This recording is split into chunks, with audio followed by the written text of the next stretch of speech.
Welcome to the Cowboy Show, guys. It is a little bit past 7 p.m. on the East Coast, which means you have to look at my mug. I don't make the rules. Actually, I do make the rules. I make the rules, and you must listen to me. Good libertarian that I am. So, yeah, it's 7 p.m. You must now watch me talk and yap away at all the cool things that I know you want to hear. And since you and I both know this is going to be an amazing show, because it always is, you must like, comment, and share. And I'm going to ask you something. If you are watching this on YouTube and you have not hit subscribe, what is wrong with you? Go hit subscribe now. Don't think, why are you looking at me? Click subscribe right now. Make sure it happens. We want to make sure that you subscribe. It does matter tremendously. You know I get shadow banned because I'm the radical guy that I am. So please do that if you can. Today, I am super lucky that I have with me someone who is going to make you think very differently about what your mama told you, right? I'm going to tell you your mama's wrong. Yeah, I'm going to tell you your mama's wrong. I am. I'm going to do that. So stand by and listen, because I'm going to tell you your mama's wrong. And I'm going to have somebody with me to also tell you that your mama's wrong. So you need to be listening to this. The man himself, investor, author, professional poker player, Bill Perkins. How are you, sir? Doing well. How are you? I'm doing great. You wrote a book called Die with Zero. Right. Now, this is an odd book for several reasons.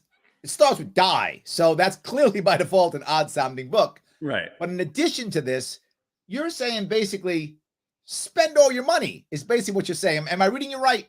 Yeah, I mean, that is one way to get to fulfillment. What I'm trying to say really is make sure that you're fulfilled and you leave everything out on the field of life. So what I want people to do is to use all their resources, and the resources we look at are your wealth, your health, and your time, and how they change throughout your life. And I want you to use every single resource towards the goal of net fulfillment. And in my book, I assume that the purpose of your life is to have maximum fulfillment, and that may be defined differently for everybody. Sure. And we may have different resources, different levels of wealth, health, and time left on this planet. But I want to make sure you use them all up towards your goal. And thus, yeah, but you also bring up something in your book, right? The first, you start in your book with the story that, I mean, everybody knows, the idea of the ant and the grasshopper, right? The ant's got to work hard while the grasshopper's playing around. And then the winter comes and the grasshopper's starving and the ants all have the food. Now, the opposite obviously would be, well, then what everyone would tell you, I'm sure, well, then what are you saying? The ant should go and just, play all day? And what I got from you is, it's not that you shouldn't work hard. It's that the ants have to also play. Did I get that right? Yeah, you got it right. And if you the fable ends with there's a time for work and there's a time for play, right? Is kind of why that is the fable that we use, and only because I'm old and we all remember the ant and the grasshopper. I don't know if kids nowadays are like, what are you talking about, ants and grasshoppers? But I use that kind of as an example because ultimately the book is about balance. Sure. And what's your own personal balance, and what are your fears, and what's keeping you back from being fulfilled? Right. But with that in mind, though, you bring up the idea that your life is the sum of your experiences. Correct. And then you talk about, using your money to gain experience versus using your money to keep your money. Right. I mean, the goal is not like, I use the example of like, if you have hammers and saws to build a house, right? Or those tools, the goal is not to acquire those tools. The goal is to build the house. Right. And so money is a tool for your fulfillment, for your life fulfillment, not the other way around. Your life is not here to keep creating money that's not used. Right. And so I think somewhere along the way, people who have, had their survival number covered, right? They're going to have shelter and they have their, their food, shelter, and clothing handled, above and beyond that. I think people forget the purpose of the money, right? They've been so good at acquiring money or saving money, et cetera. And the goal is not the number. The goal is, remember, your life, right? Because you only get one ride, and we're here to have the most fulfilling life. And so, I look at, all right, if the goal is to use your money, your health, and your time to get the maximum fulfillment, when do you spend it? Right. How do you spend it? How do you allocate it throughout your life? What's the optimal way according to your values, based on what you want out of life, what's the optimal way to look at this problem, this equation? How do we solve this? Well, I saw this in a different way when I was younger. My father passed when I was very young. I was only 12 when he died, and he was young. He was 41. So when my father passed, my father was almost a spendthrift in many ways. He just threw money away. My father was the kind of guy, and you'll get this completely. We had a Lincoln Continental out front, and we couldn't drive it because we had no gas in it. But we had a Lincoln Continental. When we had it, that's for sure, right? But we couldn't put gas in it, couldn't afford it, right? So, but he wanted to have the cool things in life, and he would spend money. He would drive my mother crazy. My mother was an immigrant, so it's the perfect example of the immigrant who wants to work hard and save all the money, right? Right. And my father, who was like, no, who cares? I mean, this is back in the 70s. My father was a DJ in the 70s, and so he would, get his paycheck and decide, okay, I could pay the rent, or I could buy the new Earth, Wind, and Fire. I'm gonna go with Earth, Wind, and Fire. Right. So he would go there, and he wouldn't pay the rent. So, but there was a part of me as I got older that was jealous of that he had gone out and enjoyed his life, even though it was short, and I hated the fact that he had died. But there was a part of me that was jealous of that. So I think I came almost to where you're talking about, but from a very different place. Does that make sense? Yeah, you're just kind of thinking about, like, I want to enjoy my life too, right? Like, and you saw your father do it, and it seemed reckless, not necessarily balanced, but definitely enjoyable for him, right? Maybe not for everybody in the family or his obligations. Right. Maybe he was on autopilot about buying the newest shiny thing, but he was enjoying the ride, right, according to the way he enjoyed the ride. And so you're like, I want to enjoy the ride, right? Like, why am I not enjoying the ride? Well, you mentioned in your book how when you came to this in your 20s, you kind of went the opposite. You kind of became I'm going to throw all my money away. I'm going to spend all my money. I feel like I was lucky in that I saw my father do it, so I didn't do it. If that makes sense, like he gave me that ability to see it without me having to throw all my money away, but I still wanted to enjoy life, if that made any sense. Yeah, I started out really frugal, like super, super frugal. Like, there was a book called Your Money or Your Life that I read, that I know it. is really about the concept of enough and teaching about what money is. Money is something you exchange your time for, is the best definition. You exchange hours of your life in exchange for money to do other things. And I thought I would save my way to riches. Right. Like, I became the first version of FIRE, which is Financial Independence, Retire Early movement. Right. And, my boss overheard me talking about I saved a bunch of money, and he called me a fucking idiot. And I was like, whoa. I thought he was going to pat me on the back. And he's like, no, you came here to make millions. What are you doing saving this money? Go enjoy your life. Go spend that money, basically. And it kind of hit me like a ton of bricks. And I kind of went on autopilot the other way. Right. So I was autopilot, saver, saver, saver, saver. I was all in. Right. And then I went autopilot to, like, just the more money I made, the more money I lit on fire. Right. And I wasn't deliberate about it. The key point I was missing is that I wasn't thinking about it in terms of, like, okay, what experiences do I really want to have? What's being marketed to me? Where do they belong? Should I be doing this now, or should I be doing it in my 20s, or should this be something I do in my 30s? Or, am I giving up some sort of future gratification by, spending the money now? And it took a while for me to, think through, how do I balance this, right? Like, I don't spend all the money in 1 year. And obviously I don't want to spend the money at 89 on my deathbed. That's going to be useless, right? So what does this curve look like? When is the optimal time for me to be spending? How much I should be spending? What experiences go where, et cetera? And those thoughts and answers to those questions is what the book is about. There we go. And for those of you who are concerned about that book, you can head to that link right there, diewithzerobook.com. It's in the description if you want to click the link. And also, by the way, on Audible. So if you want to have the audiobook, and this gentleman here reads it himself. I know I listened to it. So he reads it himself. Yes, absolutely. You hear me blather in your ear. Absolutely. Yes, absolutely. So if you want to do that, please go ahead and check that out. But the other piece you bring up is the experience piece. Isn't just the money. And I'll go back to my father again. When I was a kid, I was so afraid of losing my father. And when I knew he was dying, it took him 2 years to die. He died of cancer.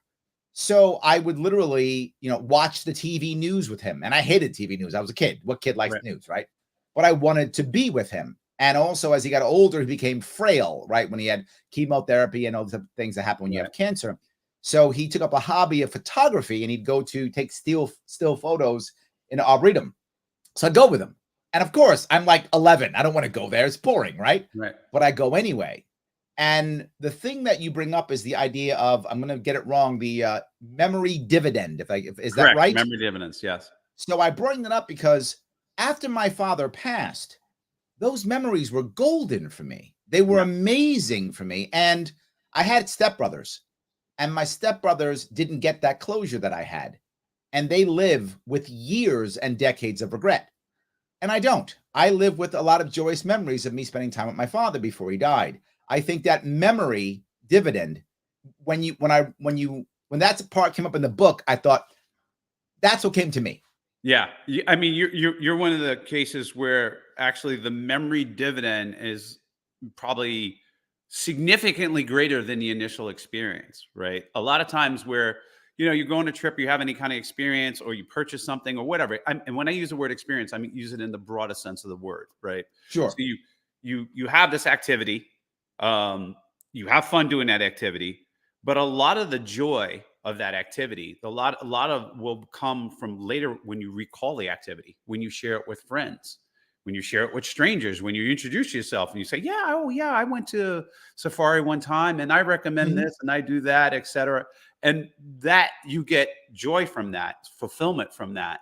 And I call that the memory dividend. And often the summation of those memory dividends will add up to more fulfillment than the original event. Right. And so in this particular case for you, you kind of hated the original event, right? And you wanted to be with your dad, but you hated going to Arboretum. Now you look back and it's like you get a lot of joy and a lot of fulfillment and a lot of satisfaction discussing it, talking about it. You have a sense of pride about it. And this is one of the things that I talk about for people to do the calculus, the mental models for them to think about, should I delay this ski trip 10 years and take 2 ski trips, or should I take 1 ski trip now and forget 2 ski trips 10 years from now, and depending on how old you are, what kind of shape you're in, I'm obviously not delaying to take 2 ski trips from 70 to 80. That doesn't seem wise, right? Like may not ski, right? Like that doesn't seem wise, right? That kind of delaying. But maybe if I'm 20, maybe I'm like, oh no, I'll hustle and I'll save and I'll take 2 ski trips and I'll have my shit together and I'll be able to do more things and that type of thing, right? And so the memory dividend is a crucial calculation for people to think about how they're going to allocate their resources and time and when they're going to invest in experiences, because experiences pay dividends the same way stocks do, same way they pay interest, the same way banks pay interest, right? Sure, absolutely. So I want to go back to the saving part though, right? Because when I'm talking to my clients, to my small business clients, I will tell them something similar to what you say. I'll say, look, you can't save your way to success.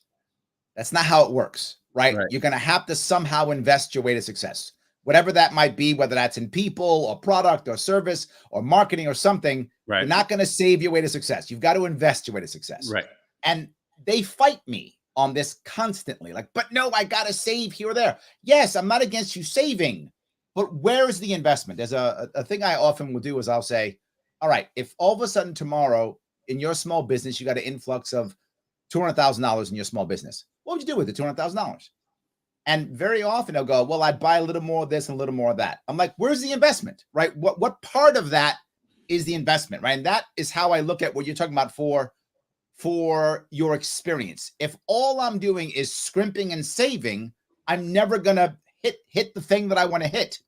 I don't want to, starve to death, obviously, but I want to always bring something in investment. And the reason why I bring that part up is in the beginning of your book, you talk about the idea that the book may not be as powerful for people who don't have as much money.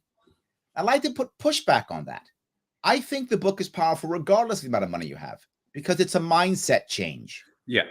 I would say that like the formula still holds no matter what level of wealth you have or health or time, the principles, the mental models and their fit. And then if you have these mental models, when you your wealth situation changes, or you get in shape, or you have X time, you're out of a period where you're grinding and in school, and now you have the free time, that you will be off autopilot and thinking about what experiences belong when, what am I saving for, as opposed to just blindly saving, right? What am I investing for, as opposed to just blindly investing? And, a lot of times when people save, I always ask them, well, what are you saving for? Yes. Right.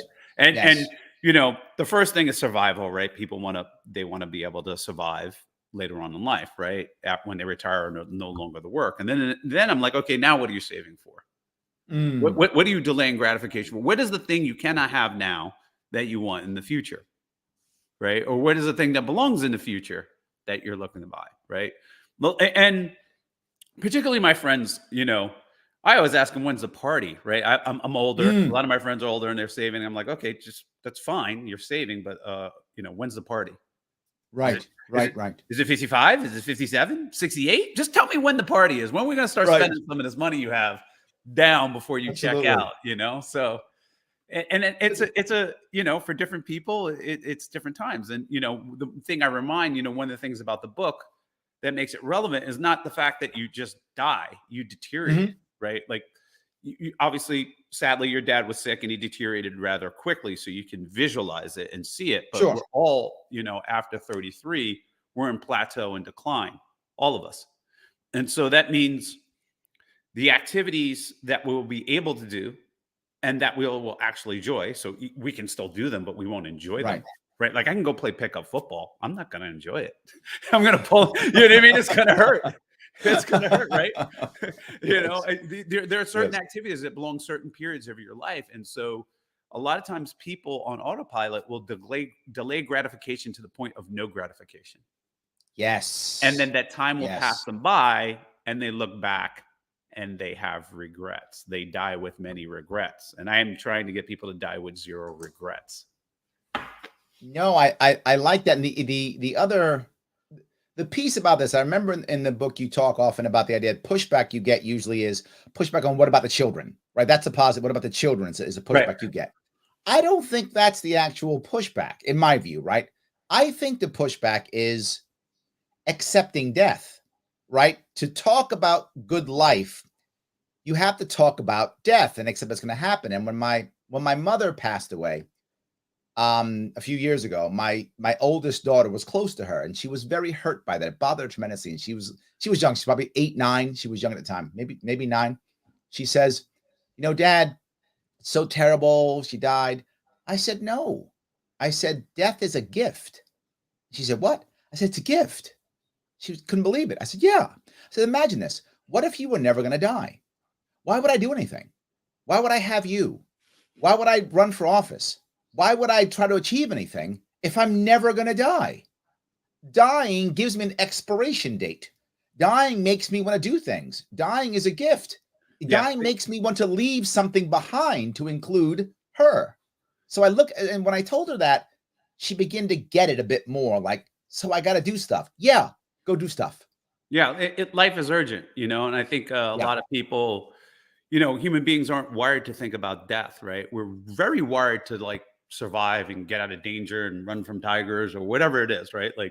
Avoid the dark alley. But we're not wired to really contemplate our demise. And therefore, if we don't do that, we don't have a sense of urgency of things that need to be done. And life is urgent as life is now. And death is the ultimate wake-up call that life is urgent and life is now.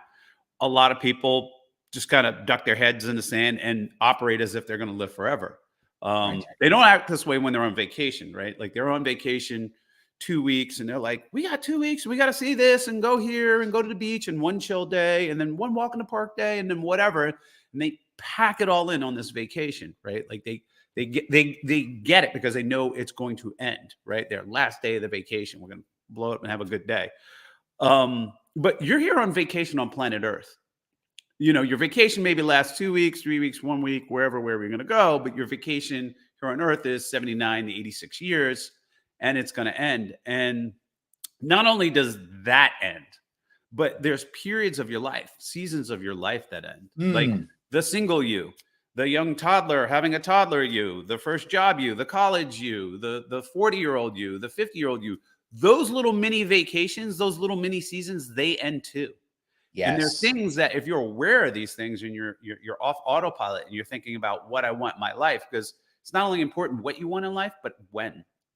Yes. When is the Sure. optimal Yeah. time to have it? Those vacations end, and then you'll treat that seriously and urgently. Like my 40s are urgent. My 50s are urgent. The single me is urgent. The young toddler person, that period is urgent. And what are the things do I want to have done or experience while I have a toddler or a 5-year-old Mm-hmm. or a teenager, or now I'm an empty nester. Now what I want, you know what I mean? This job, etc. And so for each person, it's going to be different, right? Like it's impossible to write a book being specific about each person's wants and needs, but you can write the mental models and the way of thinking Yes. so that they can get the most out of their life according to their own values and have the most fulfillment. Well, it's funny you said that, right? When I was, I spent a lot of time in Asia as a 20 something, right? Right. And I went to China. I just went. I went to the Philippines. I just went. Right. And my wife asked me, would you do that now? No, I'm in my 50s. I would never do that now. Right. Yeah, I right. just went out into China literally against all the rules. I was in China in a hotel. And back, this is the 90s. I'm sure it's just as bad as it is now. But I'm in a hotel and the tour guide says, do not leave the hotel ever. And I said, great. And I left the hotel. And I went right out. I went outside, just hung out in a great time. But I would never do that now. But Right. That's the experience that I wanted to have at that point. I went to the Philippines. I just went into towns in the Philippines with a backpack. I just went to the Philippines. Yeah. So, I mean, that kind of thing I would never do now. But I know. think I it's miss right. that. A lot of Australians and Europeans, they take what's called a gap year before they go to college, and they just go. They generally they'll actually fly to Australia because the Australians pay very high. They have a tight labor market, right? So they want people to come in and work, and you can get a nice summer job. And this was like, I guess when I went 15 years ago, they were paying $25, $27 an hour, like at a McDonald's job, right? So like, Wow, nice. yeah, so they Nice. stash the cash, right? And then they go backpacking all through Asia, Philippines, Vietnam, wherever. They just go on an adventure and then they go to college. And I really, when I saw that, I was like, had the biggest like life FOMO of my entire life. I was like, why did I miss out on this? Why did I But miss I out on think this? when I began to think about death was from a different book. I don't know if you happen to know the Book of Five Rings by Miyamoto Musashi. You No. know that book? No, I do It's a not. book about sword fighting, believe it or not. Miyamoto Musashi was the greatest Japanese swordsman ever. And it's a real person, based upon a real person. And he wrote a book, and it's actually mistranslated. It should be the Book of Five Scrolls. But when they have scrolls, they put a ring. So someone mistranslated it, calling it the Book of Five Rings. He talks about sword fighting. He talks about the code of Bushido, which is the code of the warrior. And he says the most important thing if you'd be successful in life is to understand you're already dead. And the only thing that matters is your legacy. And everything you're doing now is for your legacy. And I took that one step further when I read it. It was very strong for me reading that. And I said, you know what? Yeah. So everything I'm doing now is for my legacy, whatever I'm going to, leave. And I took it to one step further, which is not only am I already dead, but everything is ephemeral, except for two things, my legacy and right now. And if I take right now as seriously as possible, and I connect with every person in front of us as much as I possibly can, I will by default have a good legacy. Yeah, I agree. So if I focus on the now, I have a better legacy instead of trying to focus on a legacy and having a terrible now. Right. It's always now, Yes, and absolutely. it is always Yes. now. It's always now o'clock. And being aware and off autopilot, can help you decide what is going to fulfill you, what your legacy is about, what your memory is about, who you connect with, Yes. what are the things you're going to do.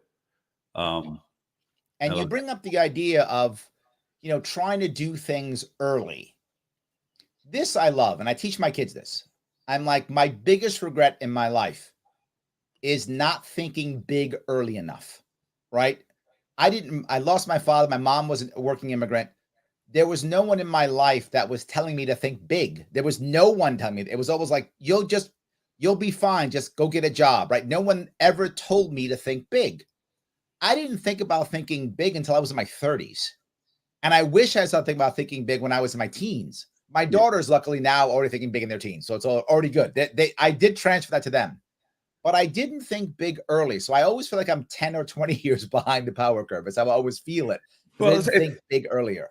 Early is now, right? Like it doesn't Right. matter how old you are now. It's like early is now. You know, everybody who's alive listening to this most likely will be alive in 10 or 15 years, and they'll be thinking, shit, I wish I started 10 or 15 years ago on this dream or tried it or whatever. You know, and I tell people, you know, when you're thinking big and you're shooting big, it takes bigger risk. And I always, you know, advise people like, you know, what's the advice you can give me as a young person, whatever. I said, take as much risk as you can stand and then add a little bit more. So like all the risks you can stand and then a little bit more to take you completely out of something, out of your comfort zone, you know? And generally, you know, a lot of things like, oh, should I move here? Should I do this job? Should I say I love you first? The answer is yes, yes, yes, yes. Right. Because usually the risk is usually not as great as people think. And most of the risk is fear of judgment.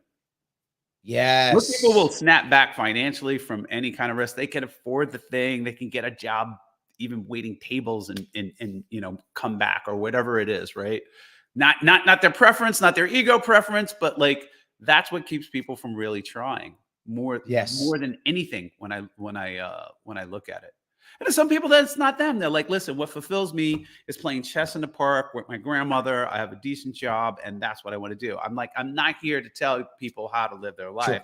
I'm here to tell you how to optimize your life based on your choices, based on your experiences, and ask you to be off autopilot and be authentic with yourself so that you actually know what you want. And, you know, I say autopilot, like I'm you know, I'm on autopilot just as much as the next person, right? Like we have this thing called the default mode network, which is where we learn things, we get good at them. We don't even think about it. Like a lot of times people drive home, they don't even recall driving home.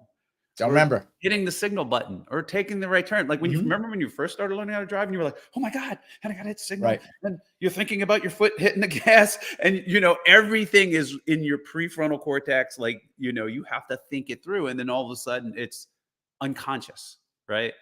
And so a lot of routines like going to work, getting good at sales, blah, blah, blah, saving money, etc. That starts going to that default mode network, that autopilot, right? And you start to forget, well, why was I saving? What did I really want to do?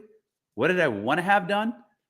Right? And you get in these routines, right? These routines are good, but they're also bad, right? Because the routines are not there for fulfillment. They're not net fulfillment routines in the sense that they may afford you the capital or the resources to fulfill yourself, but you forget. Like what's all, you know, all the money on top of your grave is not going to do you any good. Actually, all the money, you know, 1 year before you die is not going to do you that much good. I think most people, as you said, are, I guess, you know, kind of an autopilot. I say most people, their life is run by inertia, right? And I ask them when they have a job, I say, okay, do you have a job? It's great. How'd you get that job? Oh, well, they were hiring.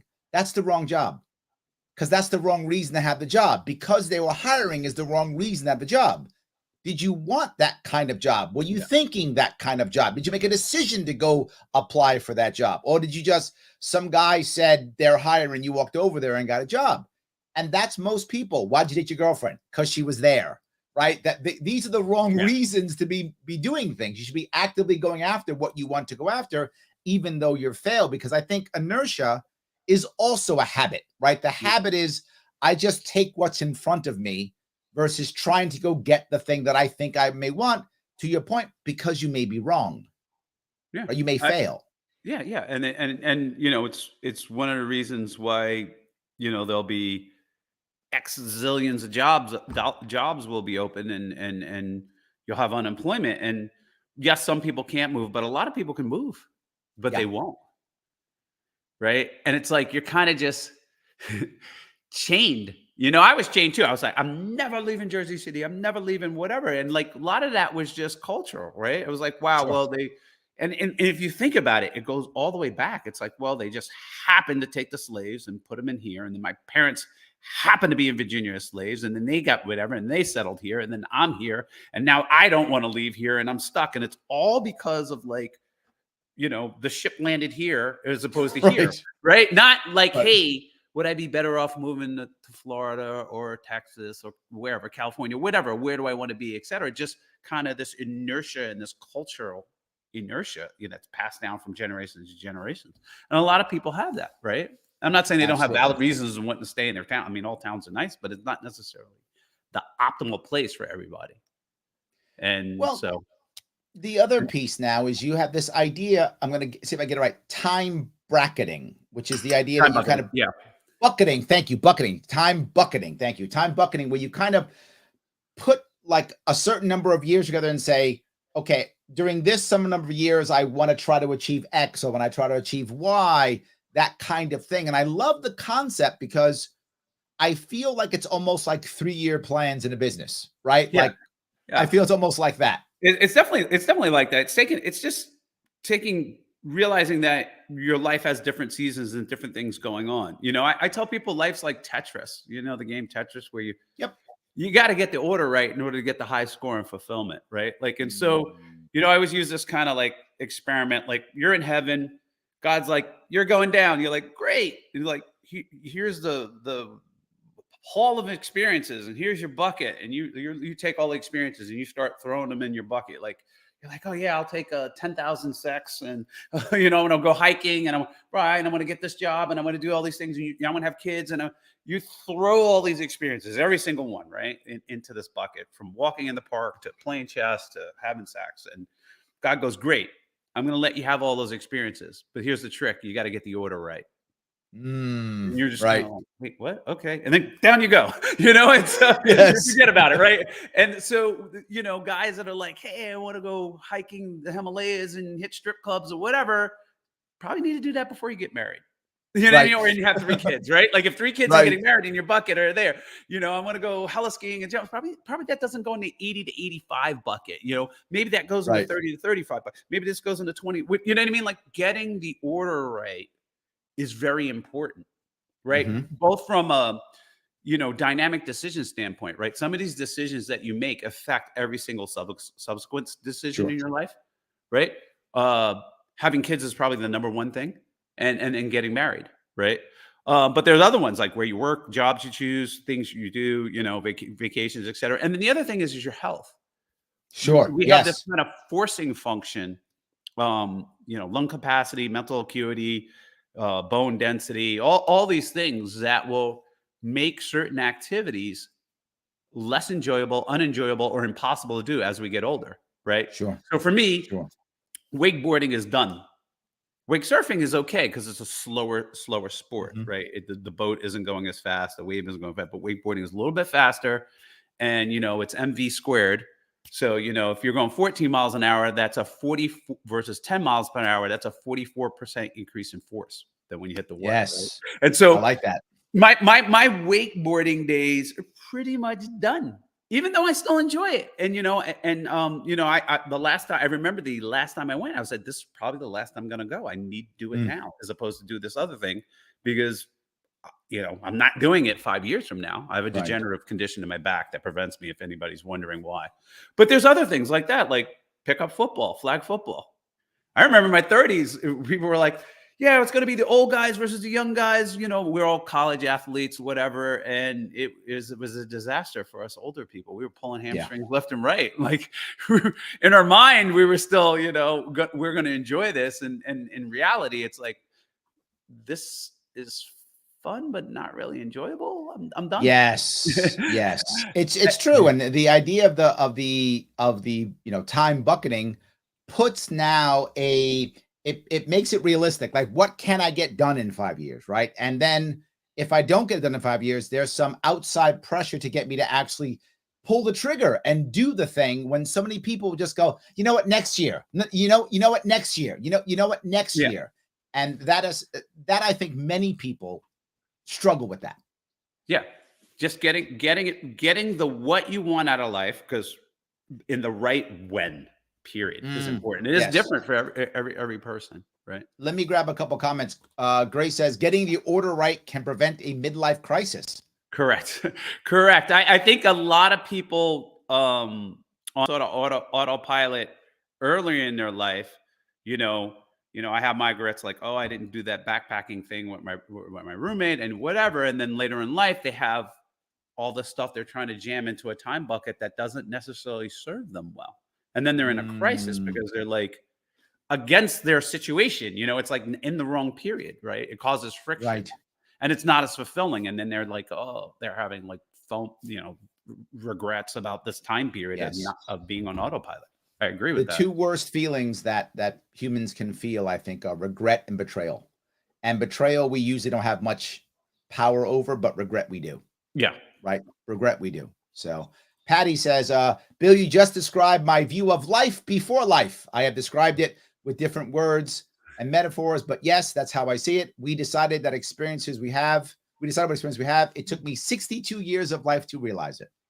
Well, There we go. it's now. It's always now. So you realize it now, and now you can sit there and be like, okay, from now to the grave, you can break them up in any periods. Like, what experiences do you want to have when? And that's socially, spiritually, career wise, health wise, friends wise, all the categories in your life. You can make up all the categories you want. It could be food wise. It could be like, I want to taste this before. Sure. I mean, it could be anything, right? It's very broad. I want to walk in the park. I want to say I love you to my grandmother. I want to talk to my mother this many times. It could be anything, but you put that out and you could start laying those things out so that you have the most fulfilling ride between 62 and the grave, whenever that is. Absolutely. Yes. Joel says, a lot of my buckets have sprung leaks. Could happen, right? Feeling, Like Joel. you don't pay attention to them, or you try and stuff too much in one area, or you just kind of, things can go awry. But life is discovery too. One of the things I talk about in the book is you don't wake up knowing exactly what you want. A lot of the things you don't know. I like chocolate ice cream, hate onions, love wake surfing, whatever. You go out in life, things happen to you, you discover what you want. And so a lot of life is discovering what you want. And, let's not forget that aspect of it is that, if your bucket's springing leaks, get out there and discover, try some things that you haven't done. You'll be exposed and you'll find new things that you're going to put into your time buckets. So I think a lot of the audience is popping in. Joseph says, should I get on a dating website? I'm 38 years old and single, and my family keeps giving me hints they would like me to. Now, that's two parts to that, right? One of it is what you talked about earlier, which is he doing it because his parents want him to, Correct. right? Correct. Is this something that it's something he wants? My thing is like, if something's important to me and it's worth doing, then it's worth my full efforts and time. And I'm willing to throw everything at it in order to get it. So if finding a mate is fine to you, yes, I would use the power of the internet. I would use the power of a website. I would use the power of networking. I would use the power of traveling and random and serendipity. I would use all those things to achieve that goal. It wouldn't just be the dating website. I would not ever leave something as important to me as like finding a mate, right? Which is extremely important. Like one of the most significant relationships you'll have in your life, and some of the most fulfilling. For me, it would be one of the most fulfilling. That would be one of like 10 things I would be doing. Got it. So and it's kind of that on that same concept in a microcosm, right? Like I'm saying, I wrote this book. Use your wealth, health, and time. Use all your resources to get maximum fulfillment. Leave nothing on the field, right? Right. You spend them all up, right? And you're saying, well, if it's you and not your family, use all your freaking resources. Every single thing. You know what I mean? Including potluck. So like everything for your goal. Well, Patty brings up something else. She says, an elderly woman I cared for said she wishes she cleaned the house less and spent more time making the mess with her family and friends. And you bring this up in your book. You talk about the idea of people who do so much work, however they define work, and not enough experience. Yeah. I think, like I said, she got good at cleaning, or somebody got good at selling plastic or writing insurance policies or whatever. And, if you get good at something, you keep doing it, much like a rat in a wheel, they don't even need to put the cheese there anymore. They just show the wheel and they start running, right? Out of habit. Yeah. And later in life, when death is like kind of hitting you and your knees are bothering you and, your doctor visits are more frequent, right? They can literally tell you pretty much when you're going to die based on your medical expenditures. They start to explode as you get older, as the closer you get to death. People go, shit, I wish I would have done X, Y, and Z. And we've seen a lot of this in interviews of centenarians, older people, et cetera, what are their regrets? And it's kind of like in that similar vein. One of the things, I'm trying to get people to do is like, hey, let's think about our lives. Let's think about what we want, what fulfills us, when does it happen? And let's minimize that, right? This is a counterfactual regret minimization algorithm, right? That's what this book is. And it's solving for net fulfillment, right? So I want to bring up a couple of things. One of them is I feel like what you're saying is trying to be able to kind of close off a part and move on, right? Which is challenging, right? But when I was in the Marine Corps, it's easy to close something off when I'm bad at it, right? So let's say I go off and I decide I'm going to be a sales rep and I'm a terrible sales rep. Easy to close that door, right? Right. But what if I'm really a good sales rep? That's hard to close that door. And I think when I was a kid, I joined the Marine Corps at 17. And by the time I was 23, I was promoted quickly. I loved the Marine Corps. I loved it. I absorbed it. It was where I found my positive male role models as a teenager. And I was a damn good Marine. Promoted quickly. I loved it. But I still got out. And I'm no longer an active duty Marine anymore. I still keep that mindset in my head, of course, but I'm not a Marine in that regard anymore. I closed that door, and now I'm something else. And I moved on. I was teacher for a while, right? And I thought I was a good teacher. I was a chief instructor in a school. I was good at it. But I ended that too, and I'm no longer a teacher. So I kept having to move and change and shift. And I can say most people thought I was crazy. Most people thought, why didn't you do your 20 in the Marine Corps? Why'd you stop being a teacher? You should have retired. Most people thought I was nuts when I changed careers, but I've changed careers multiple times. But I think it's hard. I think I'm the oddball in that one, right? Because your point, if you're good at something, why leave? It's not necessarily leave. It's do you enjoy the fruits of your labor? Are you the rat in the wheel who eats the cheese? Or are you the rat in the wheel who never eats the cheese? Right? Okay. I like that. So it's about that balance, right? It's like, I don't like people are like, I love my job. I'm like, that's fine. Just use all your resources towards net fulfillment, right? Find your balance, right? And I cannot tell people what's balance, right? Everybody's different. Like, I'm just saying, hey, just be honest with yourself. You can lie to me. Just be honest with yourself. What fulfills you? Are you doing your best for maximum fulfillment for this time period in your life and for the next time period? And how do all those pieces fit together on the way to the grave? Right. And so you want to be the plastic salesperson and the best plastic salesperson and that's fine. Plastic salesperson get paid. What do you do when you're not selling plastic? You know what I mean? Right. What are the experiences you want to have besides selling plastic? Have you actually thought about that? Or are you too busy on selling plastic that you're on autopilot? And with my friends, I can call bullshit. I know them. Like, you're freaking bullshitting me, yada, yada, yada. With strangers, I can't call bullshit on them. I'm like, whatever. Right. But you have to have that Zen time to yourself to figure out, all right, am I bullshitting myself? Do I really enjoy this? Or am I just doing this out of habit? Right. Yes. And if I'm doing this and have this habit, how do I enjoy? How do I balance this out? How do I, get enjoyment? What else fulfills me? What am I ignoring in my life? Right. Well, let's go the opposite side. Robert asked a question: joy in memories you hold dear. Yep. But what about the banking of hard or bad experiences? Not every experience is going to be joyful, right? Some are going to be terrible and tough. No, but it's funny. I'm not an expert on this, but I've had obviously my share of terrible experiences. Like, the bargain of life is not that something. The bargain of life is something bad will happen to you. Many bad things will happen to you. It is a guarantee of life. Like, no one gets out alive, and no one gets out without having someone loved one die, heartbreak, lied, deceived, betrayed, lost money, made money, whatever. Like, that is the guarantee. So it's how you react to it. And in all these bad experiences that have happened to me, obviously, going out, have a bad experiences, they tend to fade. The pain of and the recall of them is like, oh, that was a bad time. but the associated distress with it. Now, I have never had PTSD, so I don't know, but it disappears. And to a point of a lot of bad experiences become great experiences. Like, I'm going to borrow somebody else's where they like lost their passport in a plane going to Istanbul, got stuck, was stuck 3 days in the airport, you know, whatever. And it was like they were so angry and fighting with their spouse and whatever. And now it's the joke and the laugh at the cocktail party. It's like, it's constantly told. It's the experience. Remember that time you got kicked out of school and the thing and the dean? Oh yeah, man, that was bad. But you know, it's like something positive can also come out of that.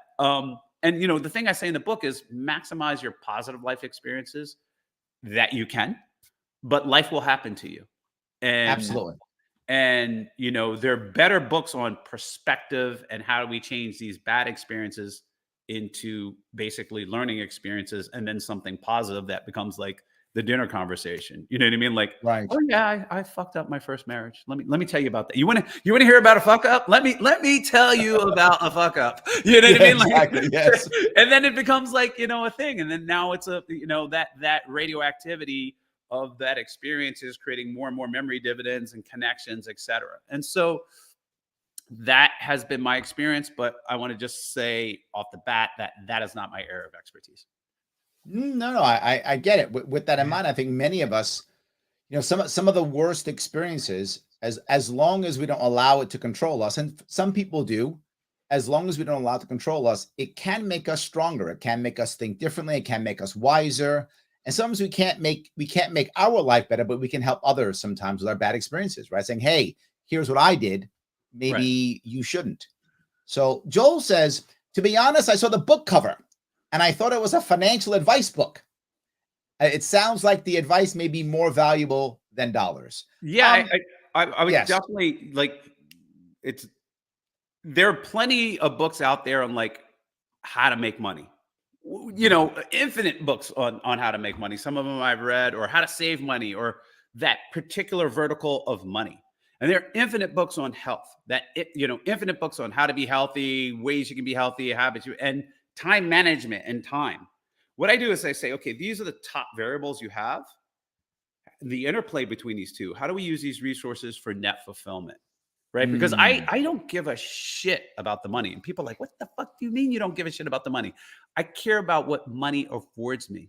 I don't care about Chuck E. Cheese tokens, I care about the ride. Right. You know what I mean? Right, and so like, if I can ride the ride for free, I don't need the tokens, right? And so like the money, or well, like you've actually said the purpose of money is to have experiences. Yeah, the purpose, money is a tool for your fulfillment, not the other way around. And so just like hammers and saws, we're not buying hammers and saws for the purpose of having hammers and saws. We're buying hammers and saws to build houses, right? Or whatever we're building. And a lot of people get stuck on, I got all these hammers and saws. Look how many saws I have. I got the list. Yes. Look at this saw and that saw and this saw and whatever. I'm just like, that is not where the fulfillment comes from, right? There's some hedonic value in knowing that you got a saw, but really the value is in the house and the thing that you build. And so really the value of the money is, how does this build fulfillment for me? Whether that's buying a house, a car, going on a trip, going to see grandma, giving to a charity, whatever it is, whatever choice you make, right? Absolutely. So guys, if you want to pick up the book, please head over to diewithzerobook.com. It's on Audible. I've read it myself. I recommend it completely.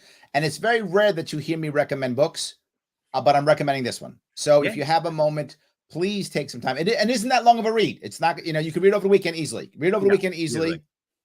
Easily can do it over the weekend. No worries whatsoever. You're not going to be sitting there for 6 weeks reading a book. Over the weekend, you can. There's a lot to it.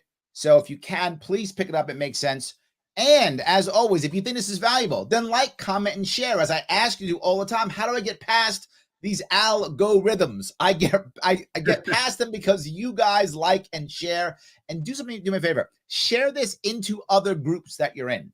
Share them on a Twitter feed. Share them into a Facebook group. Make this share so people can see this. It does matter because the advice that you're hearing here is not the norm.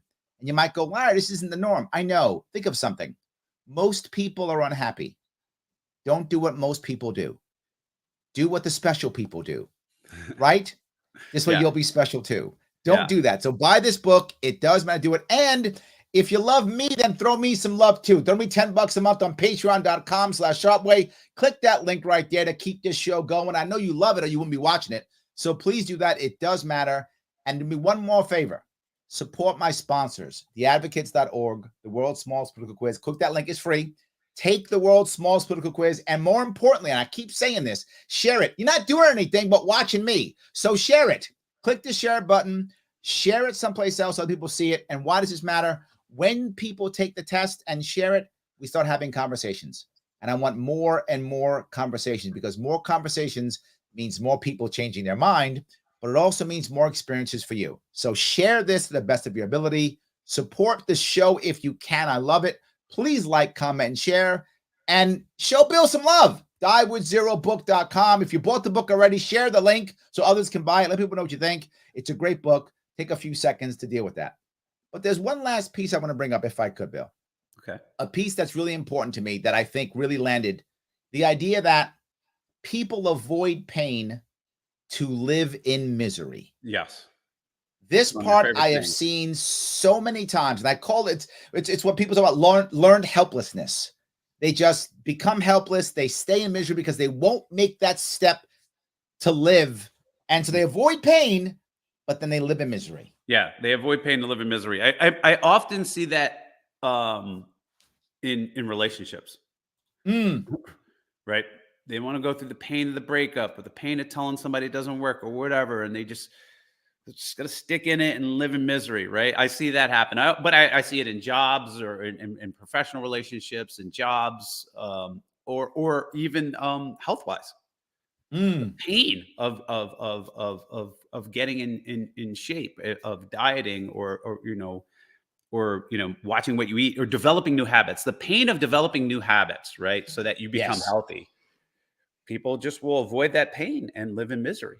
So it's a feature of human beings. It's or a bug, really. It's a bug, and it's become a feature because people are taking advantage of it in all kinds of ways, advertising to you and preying on your misery. But yes, that is kind of the norm. And I'm not the Buddha here. I avoid pain and to live in misery too. I'm like, wait, am I avoiding pain to live in misery here? Of course. What am I doing here? What am I, those situations pop up. And so I invite everybody to look in their life and like, where am I avoiding pain to live in misery? Yes. That could be in a romantic relationship. That could be at work. That could be in health. That could be with your money and time. That could be anything.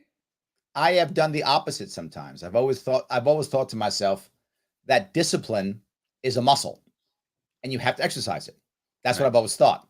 So I would often do things that are difficult on purpose.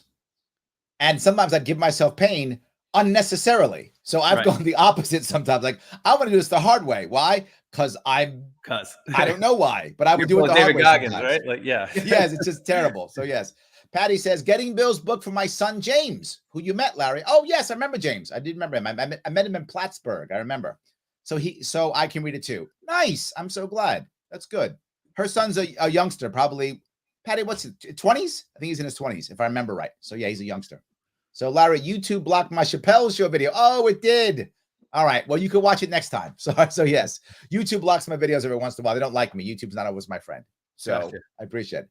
So Bill, is there anything else you want to bring up before we wrap this up? Anything you want to bring up or talk about? No, I mean, I hope, people, if you read the book and you apply just one concept, right? A lot of people are like, oh, I'm a little nervous, or I don't want to do this or whatever. But if you just get off autopilot and you think about these things, you will have a more fulfilling life.